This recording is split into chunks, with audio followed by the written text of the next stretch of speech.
Today's activity focuses on fine motor skill and especially for lacing. This is a pre-K skill that is going to take some time to get used to, and it's a lot of fun because it's not very messy. You're going to need large buttons and you're going to need lacing or shoelacing cords. The chips on a ball, and I gave her some lacing options. She chose red, and at the beginning I had to teach her how to do the lacing. It's not an ability that comes in naturally. She got the idea of putting the lacing in, but she didn't know how to get it out. So that took us some time, some working together to show her how to do it.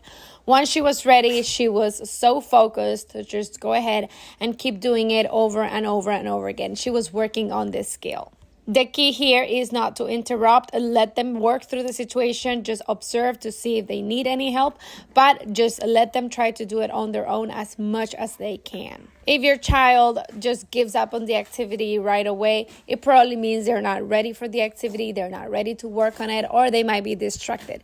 So try it again in a different time and see how that goes. I took this same activity to our class, in our sensory class in the afternoon. I just put a bucket with all the chips and the laces, and the kids were super engaged. So this is an activity that you can repeat over and over for the next years to come. They're still going to love it.